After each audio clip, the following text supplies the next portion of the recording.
Ageism refers to prejudice, stereotyping, or discrimination based on a person's age. Internalized ageism happens when an older person accepts those negative stereotypes. Here with tips on how to avoid internalized ageism is Shannon Sparrow, Director of Client Experience at Right at Home. Shannon, thanks for joining us today. Hi, thank you for having me. I'm happy to be here. Yeah, and this is such a big thing because I think for a lot of older individuals, that is something that when they hear those things, they kind of take it to heart. Absolutely. So I know tip number one that you have is to change your mindset. So how do we go about that? Yes, every day people say, oh my gosh, I can't remember your name, or I can't remember what time my doctor's appointment is.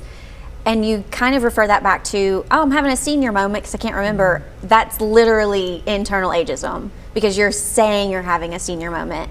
But if you'll instead say, oh my gosh, I'm so active and I've got so much going on in my life and I'm busy, instead of saying, oh, I'm having a senior moment, that's why I can't seem to remember anything. It's, oh, I'm just so active, I'm busy, I'm having a good time, I've got so much going on for me and it's all really good. That will help change the way you think about it. Okay, so it's just sort of like reframing It things. is, it's absolutely just reframing the way you think about forgetting things. Yeah, well, that's some good advice. I know that another thing, or step number 2 in this list, is also to avoid certain instances in the media as well. Yes, absolutely.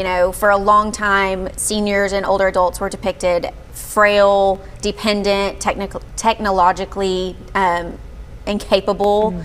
But there's so many shows, books, magazines, all kinds of things now that show older adults living a very active, happy lifestyle. And if we'll start looking for those kinds of things and focusing more on the things that show very positive older adults, your internal ageism will also kind of deplete that as well. Yeah, being able not to feed into the stereotype. Yes, absolutely. And I know step number 3 is just being social, which I think is something that, everyone can kind of be more social. Of course, even just me and you today is being social, and there's so many older adults that don't get out, and part of having a caregiver in the home, like Right at Home, we can take you to lunch with your friend, or we can take you to the movies, or getting to go to just a veterans club, or visiting with other friends who can't get out either. Being social is so important for your mental health.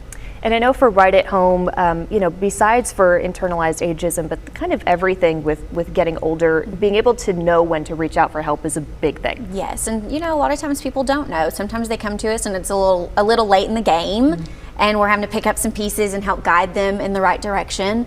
But even if you just can't get your trash can to the end of the road, or you can't go get the mail, we're there for that. We can help with that. And those are the small things that help lead into the bigger things. Because a lot of seniors don't want to say, okay, it's time for help, when it's really time for help. So having us in there just a little bit at a time, helping with smaller tasks, it's important. Yeah, to be able to start early and kind of plan for the future. Yes. All right, Shannon, well, thank you for joining us. I know that you have a lot more resources, but we're going to add those on our website, so that way you can go check them out on Right at Home. And thank you for joining us today. Thank you so much for having me. Of course.